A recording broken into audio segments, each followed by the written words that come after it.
Okay, so the first thing I'm going to do here then is just show you the project setup and just show you what I've got in the timeline. I'm just going to try and dig straight into doing some mad stuff like, you know, just picture-in-picture, weird color stuff. Basically, things that will definitely push the system way too far, and stuff that does require every pixel to be altered and stuff like that in order to push it quickly. Okay, so what I'm going to do here is go to project settings, and as we'll be able to see right now, this is 4K UHD. I'll call it 4K, we know it's UHD. Also, I'm in 25 frames per second. I'm also in 10-bit. 10-bit's not entirely necessary for the actual source footage, and I'll explain that in a second. And the rest of all these settings are thereabouts what you would associate typically for a project like this one. So that's the project settings. Now, in the timeline here, we have a bunch of clips here which are from a Sony camera. So these are XAVC clips. Now, it's saying here AVC code, and I don't think this ever says XAVC as the identifier for the stream type. But nonetheless, it is 4K there, and this is also the 25 frames per second. Now, of course, with this one, this is going to be 8-bit, and it's also 420 chroma subsampling as well. And this is the reason why we don't really need a 10-bit project to use this footage. In the real world, if all you're going to do is cut, like, you know, do cutting and trimming of this stuff, say the odd titles and stuff and fades, if you're working in an 8-bit timeline compared to a 10-bit, the output will look exactly the same if your delivery is going to be 8-bit 420. It's only once you start going into other things, or if this footage is going to end up going further down like an expanded or an extended like post-production workflow, then the advantage to going to 10-bit, especially if you're going to start messing with color and stuff, then yes, that's when you might want to do that. However, the reason why we're also in 10-bit is not just because I would work 10-bit normally in case I have other assets which are 10-bit, but here what we have are HQX files, which are transcodes of these Sony files here. Now, despite the fact that these do not exhibit anything different than the Sony files, these are now 10-bit and 422 chroma subsampling. And the reason why that's important is because, once again, it allows us to push something different on the system. So, whilst these HQX files are just basically padding 8 to 10 for the bit depth, and then going from 420 to 422 padding for the chroma subsampling, the files themselves inherently are 10-bit 422, so that's important to remember and to understand why it's there. Okay, so what we're going to do is just start kicking into some stuff. Now, the other thing as well, this playback window up here, you may see the odd little problem with it. It's not Edius. What it is, unfortunately, the way that I'm capturing here, some of the sync seems a bit odd at times, so it's definitely not Edius, and you will know that because you'll be able to see the frame buffer down here. So you'll know when Edius is not rendering or being able to play real time. So that's going to be very obvious. Let's see, I think that's probably about it. Oh, the other thing as well, this is obviously scaled right up a lot more than what I would be using it to edit stuff. I edit at a much lower or a much higher resolution, but the scaling's a lot lower than what this is. The reason why it's so high on the scaling is just so that, you know, when it's played back on YouTube on smaller screens, people can see it. The only problem is it's going to confuse me. Right, so start off. Let's just play one of the things here. Okay, so the point of this video then, right, what it is, I've just finished 14 days of self-isolation where I could not go outdoors. So I thought, yay, I'm going to be able to go outdoors and do stuff now. Anyway, so what I've done. Okay, now not only is that playing in real time, so we've got 4K, you know, Sony footage playing in a 4K timeline on what is essentially just a, you know, a hyped up, like, you know, laptop CPU. Basically, you got to remember the CPU inside this NUC is only 4 cores and 8 threads, so it's, you know, it is just not a powerhouse by any standard. But what we're going to start seeing here is the effect of the GPU that's built into it, so this new XE graphics that's on these Intel CPUs. Now, just what's very impressive though, watch the actual frame buffer here when I start this clip again, and you will see it fill up really quick. and in 5K, and then do one of those blind A/B video type things that I do, where I say to people, look, can you get, as you can see there, that filled up dead fast. What it is, I've increased this as well, the actual the frame buffer, or the amount of RAM assigned to it. I think it's on 4 gig or something.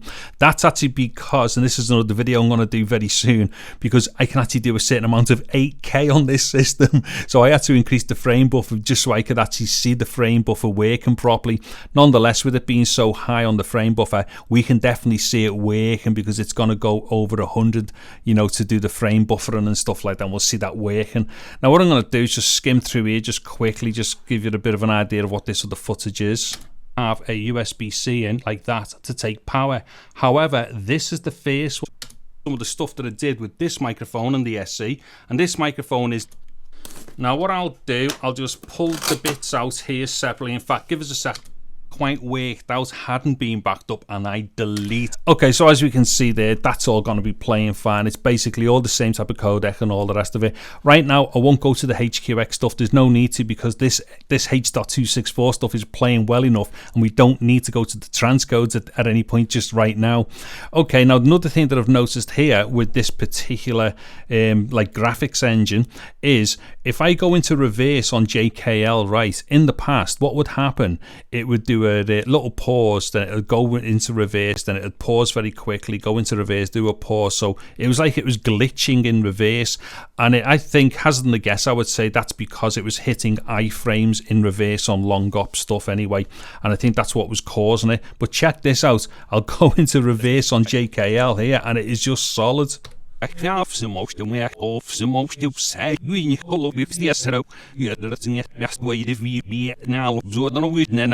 Now you may not do one of those with the, sorry, right, what it is as well, my keyboard and mouse are a little bit distance away from the actual NUC. I'm hoping that the radio is going to work properly for the wireless. You might hear me smacking it a couple of times to start and stop things. Right. That may not seem very impressive to you, but it absolutely is, just to go into reverse without any pausing and stopping and stuff like that. I've never had it on any previous CPUs that have used any of the Intel ones, and it most certainly doesn't work with other ones as well, because this is a function of QuickSync. So this is absolutely brilliant. Anyways, what I'm going to start doing now is doing some picture-in-picture stuff.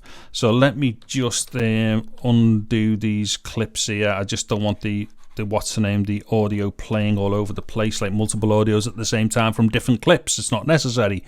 Right, what I'm going to do is throw this up here. Now the reason for doing these picture-in-pictures is because we are definitely dealing with 2 or more entire streams of video at any one time. So anybody who knows what's going on here will appreciate exactly how difficult this is. I will get on to doing some color stuff shortly, but first of all, let me just do a bit of this.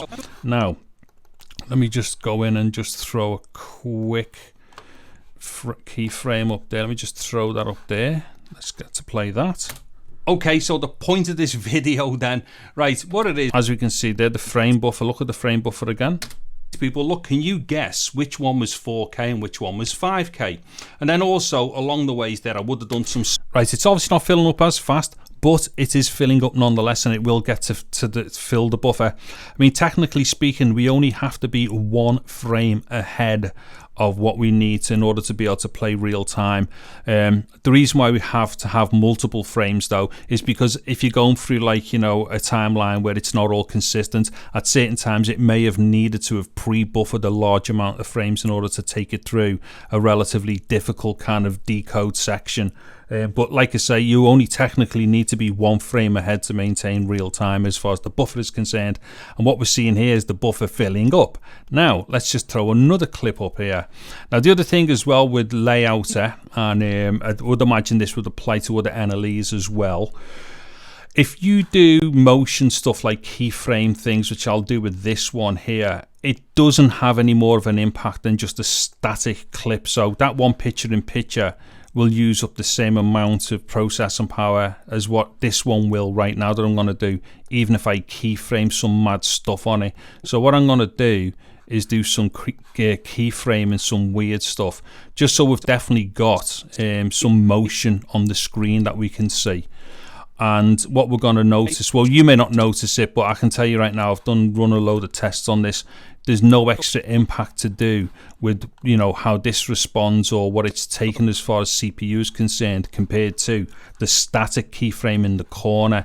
And I think the reason for that is because, sorry, I'm losing the plot here. Oh, I've already put it in. What am I doing?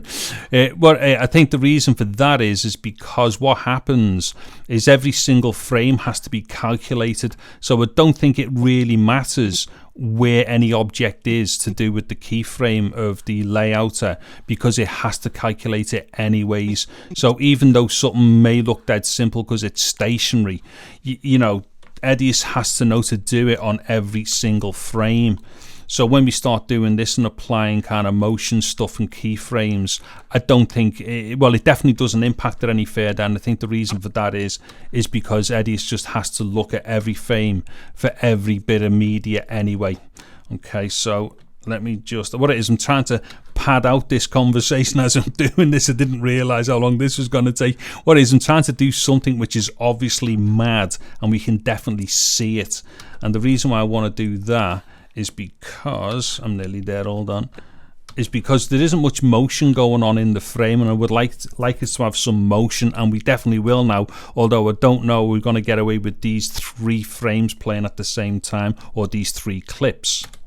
Okay, so the point of this video then, right, what it is, I've just finished 14 days of self-isolation where I could not go outdoors. So I thought, yay, okay, that's definitely playing. Now what I'm going to do is go full screen, but don't forget as well, there are issues with full screen here, and there's also another issue of going full screen because the iGPU, unfortunately, we can't tell it to take a certain amount of VRAM or RAM to be treated as VRAM. What it is, there's a minimum of 128 megs that I can assign to it in the BIOS. But the problem is, all these things are usually dynamically driven as far as Windows is concerned, and Windows just wouldn't know to assign more of the spare RAM. There's 16 gigs of RAM on this machine at the moment, and honestly, we're not even touching 8 gigs of it to do this. So despite the fact there's 8 gig spare, Windows doesn't know to assign more of it, and Edius will need more of it to be assigned to it in order to do the actual video drawing on the screen,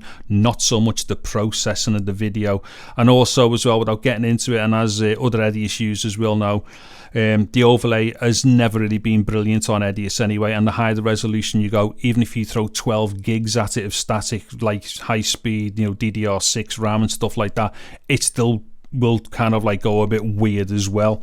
Anyways, Dave, shut up and just go full screen. Right, be able to go outdoors and do stuff now. Anyway, so what I've done, I thought I'll go to the park, I'll ease myself in slowly, I'll just do something which would be very... Now you might have heard that glitch in there, like the audio was going a bit weird. What it is, I'll do it again and it'll just show you the thing that I'm talking about. The frame buffer will build up, I'll go full screen. Once we start hearing that weird thing, I'll then go back to, I'll come out of, like, you know, full screen. Then what we'll do, or what we'll see the frame buffer build back up again. It's just this thing where Edius can't physically draw the picture, which is causing the problem. So what I've done, I thought I'll go to the park, I'll ease myself in slowly, I'll just do something which would be very simple to do. So I took the Hero 9 out and I thought, right, what I'm going to do here is I'll do a bunch of shots. I'll do them in 4K and in 5K, and then do one of those blind... Okay, so what you'll definitely have heard there is when I went full screen, it started going a bit glitchy, but then when I reduced it back down, the frame buffer filled back up again. Like I say, this is nothing to do with the actual rendering. The rendering is definitely happening. It's just this screen overlay thing. Anyway, Dave, shut up now. I've had enough of that. Okay, so just one last little quick picture-in-picture here, because this is just mental now. I mean, this is going into really weird territory because realistically this stuff just shouldn't be happening with this type of system, but this is just showing you how much like processing power we're getting from this new iGPU. So now what we've got is a 4K UHD base layer and then 3 layers over the top of it. Now this definitely will fail, but let's just see how far we have to come down as far as resolution is concerned in order to get it back again. ease myself in slowly. I'll just do something which would be very simple to do. Okay, so as you can see, that's failed, but only just. Now, if I come down to 8-bit, I bet you that'll be okay. Oh, anyway, so what I've done, I thought I'll go to the park, I'll ease myself in slowly. I'll just do something which would be very simple to do. So I took the Hero 9 out, and I thought, right, what I'm going to do here is I'll do a bunch of shots. Okay, not only was that okay, the frame buffer was building up, and because we start coming down lower as far as playback resolution is concerned, Edius's ability to draw the video becomes a bit easier as well. But let me just try something. So let's go back to full. Now we're just on the cusp here, so if we listen carefully, it starts playing and then it just starts losing itself very quickly. Anyway, so what I've done, I thought I'll go to the park. Okay, so that's almost real time. Now, as anybody would know who's familiar with these things, if you use the intermediate codec that comes with any NLE, and in this instance with Edius it's HQX, if you use the intermediate as a transcode, so as a for instance ProRes on FCP or DNX on Avid, you're going to get like more kind of playback ability, as it were, compared to the heavily compressed codecs, or that is usually what you would expect. Now what I'm going to do here is very quickly just copy exactly what's gone on with this, with the MP4 clips or with the H.264 clips. What it is, right, because the way that I've got this set out, I'm having difficulties getting to the first frames on stuff. Just bear with me. See, the other thing is here, I'm doing all this obviously in one take real time, and that's just to like even more to emphasize, if something's going to mess up, we'll definitely see it, and I can't cherry pick things. This is definitely, if it's going to screw up, it's going to screw up. Now what I'm going to do is just copy the layouters of the XAVC clips to the HQX clips. And what we should see here, because what we know is that if you go to HQX, in fact, I'm going to put this on the Edius forum. So Tim, if me and Tim have been having a little chat in one of Tim's posts about using HQX. So check this out, Tim, if you watch this on the Edius forum. You're not going to expect to see this be miles better than the MP4 variant, but watch this. Okay, so the point of this video then, right, what it is, I've just finished look at that. Using the HQX files, right, it's effectively given us thereabouts the exact same performance as the MP4 H.264 files. That is completely unheard of. I have never seen that ever happen before. It's the first time I've ever seen a heavily compressed codec like H.264 matching HQX, and again, the only reason why this is happening is because of the XE graphics engine. So just another quick example here. So this will start kind of playing, and then very quickly it'll lose real-time ability. I'll ease myself in slowly. I'll just do something which would be very... There we go, it's lost it there. And if I do the same here with the MP4 files, it's pretty much near enough the same. Anyway, so what I've done, I thought I'll go to the I'll ease myself in slow. I mean, the MP4s might lose it a few frames, quicker, but nonetheless, neither of them are able to do it at that point. So for all intents and purposes, the performance of MP4 H.264 right now with this XE graphics engine is thereabouts matching what HQX does, but in certain instances as well, it actually, I think, exceeds it in certain other instances, which I will point out in other videos. Anyways, what I'm going to start doing now is doing some cranky color stuff. So just give us a second. Let me just reset some of these down here, and then I will just get on and do one of my famous botched color renditions, right? Let's see. So let's just go up here to, I can't see anything properly because of the way I've got the layout on the screen, right? So primary color correct that. So what I'm going to do is just go mad with it, just so we've got something that we can definitely see. So let's throw that up there. We'll throw that down there. We'll have a bit of that there. Actually, no, we'll have a bit of that down there. Let's see, we'll have some of that up there. Oh, that red one can go there. I'm colorblind. Is that blue? That can go down. Saturation. Actually, saturation can go up a bit more. There we go. And then let's just crush it a bit down here. Let's just Go a bit darker down there. Let's get rid of those shadows. Who wants shadows? And then we'll just blow it out at the top a bit more. Yay. Right, so that's obviously the worst grade you've ever seen in your life. However, it's definitely something that's going to push the system, and we can definitely see that it's doing it. Now, will this be able to play that in real time? I'll do them in 4K and in 5K, and then do one of those blind A/B video type things that I do, where I say to people, look, can you... Not only is that played it in real time, it's filled the buffer up. Okay, now what I'm going to do here, I'm going to get that track there. I'm just going to copy that primary corrector setup to that track. I'm not going to start going in and changing things anyway now, because we know that what we're doing is massively altering the source footage. So it doesn't matter that I'm replicating things from one to another. It's just that the only reason why I'm doing this is just so that we're forcing a change. So every single pixel is being changed some way or another, and this is how we kind of stress it even more. Now let's see if it can do this. Simple to do. So tuck the heat. Okay, it can't do that. Now let's just see what happens if we do the same thing with the HQX footage, because in the past we definitely would have said to ourselves, well, this is why we'll go to HQX, because we can get back our real-time ability at full resolution. So let's see. I'm going to be able to go outdoors and do stuff now. No, we can't. No. Anyway, so what I've done, I thought I'll go to the park, I'll ease myself, one of those blind A/B video type things that I do, where I say to people, look, can you... Now they feel to me like fairly much exactly the same, if I've got to be honest. So I can't feel the difference now to using HQX, and I can't like not overemphasize this point enough. It is absolutely tremendous. Now what I'm going to do, I'm just going to drop down to 8-bit, and that maybe should sort it out. Bunch of shots. I'll do them in 4K and in 5K, and then do one of those. No, it hasn't. Let's see if it's sorted it out here. The Hero 9 out, and it hasn't done it there either. So interestingly, both of them are failing at the same points. Realistically, this is, I mean, this is just pointing out that the MP4 footage doesn't need to be transcoded in this instance. Now, the other thing I'm going to do here, I don't think have I switched it on.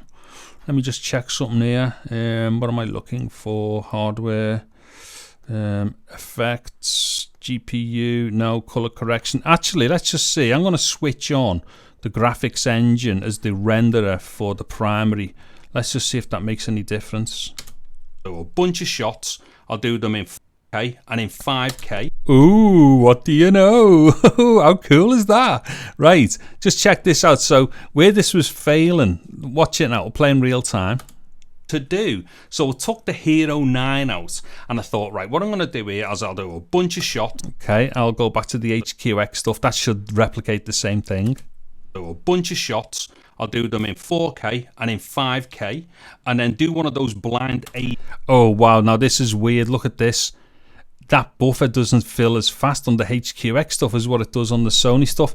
Right, let's be fair. Let me start right exactly at the start of each of those quick edits. Now, watch this HQX stuff here. Okay, so the point of this video then, right, what it is, I've just finished 14 days of self-isolation where I could not go outdoors. Right, that's lost real time just a bit into it. You could see it was going up to about 5 or 6 frames, 7 frames, but it kept on going back down to 1 or 2. Now let's have a look at what's going on here with the Sony stuff. Okay, so the point of this video then, right, what it is, I've just finished. Yeah, that Sony stuff's going to carry on filling up. Now, obviously, the thing is here is that the HQX footage is 10-bit, but nonetheless, we would have expected to have felt it get better anyway and noticed it regardless of like the difference in bit depth. But like I'm saying, this is just insane because the project itself is 10-bit. So we're not going to be relaxing anything as far as the output is concerned. And especially once we tell the project to go to 8, it's going to deal with the truncation of 10 to 8 as well as far as HQX is concerned. Now, just to quickly show you that again, because this is freaky, I'm going to switch off the graphics engine as far as it rendering the primary corrector, and we should see that this starts losing real time again. What I'm going to do here is I'll do a bunch of shots. There we go, lost it straight away, and Can you guess which one was 4K and which? That's lost it straight away. Now what's interesting there is I've seen people make mention that when they've used or when they've switched it in, like the GPU switched in for the corrector, some people are having issues with that as well. As we can see right there, that definitely is helping. Now when you consider this is just a little add-on to a CPU, it's absolutely insane. This is not like, you know, some big mad dedicated NVIDIA or AMD GPU doing the, you know, the hard work. This is just one part of the XE graphics processor, not even like, you know, the quick sync part. This is obviously a different part of the processor or the iGPU that's doing that. Anyways, I think, you know, I'll just carry on rabbiting on like a lunatic here. I think I've probably shown enough stuff here to call it a day on this one. Now, I appreciate, you know, people might think, oh, but Dave, you're just all over the place with this stuff and you're a bit mad with it. The reason why that is the case with videos like this is because although I have an idea of what it is that I want to do, I don't want to preset the sessions, as it were, because that's cherry picking. Now, I know for a fact that there would have been some stuff here that didn't come off so well. But again, it's just to show that if it's going to mess up, it's going to mess up. So I don't cherry pick these things. And some of the stuff that I'm doing, I kind of only half have an idea of whether it will work or not as well. So sometimes when I do these things, it will screw up, but it'll screw up because it would have been the first time that I'd have tried it as well. So I'm basically not afraid to like make a fool of myself and something screws up, you see. I actually think that's a better example to show people because it shows stuff actually like real world. Anyway, so the take from this is I've been doing all of this on a CPU which has only got 4 cores and 8 threads, but it's got this new Intel Graphics XE processor. What it is in the description for this video, I'll do some links maybe and some extra description of what's going on with the CPU and GPU setups and things like that, so you can have a little bit more information about that. But all this video was for is just to massively impress upon people what you can now do with this new range of CPUs coming up by Intel. Now I'm assuming this is going to be the same for the likes of the new i9, so that's what is it, the 11900K that's due to come out. The only thing is, the 11900K, as far as its XE engine is concerned, is not quite the same as the one that's on the NUC. It's not as powerful, so it doesn't have as many execution units and shaders and stuff like that. However, it is a much more powerful CPU to start off with, so hopefully something to do with the extra clocks and stuff like that may kind of help that processor. It's highly likely I will get into the desktop variants of the Gen 11s as well, so when that happens I'll hopefully get into some of that stuff. But for now anyway, this has been the first thing that I've done with this NUC with Edius. I'll do some other stuff. They're going to be probably long-winded, boring things like this one. However, this one's going to be longer than probably most of them because of all the stuff that are being shown on the screen to compare between HQX and the MP4 H.264 stuff. What I will do, I'm definitely going to show people the 8K variation. You can do a certain amount of 8K, believe it or not, 8K in 10 bits. It's unbelievable. It is off the hook. And there'll be a few other things that I'll do that are going to be like, you know, very quick dedicated things. Also as well, I'm going to show a very quick setup on using one of the Blackmagic Thunderbolt interfaces with Edius using this NUC, because this NUC's got Thunderbolt on it as well, which is awesome. Anyways, Dave, shut your trap and get off. We've all seen enough, and those of us who have hung on here are just doing it because we feel sorry for you. Now, shut up. Anyways, if you've liked the video, give it a thumbs up.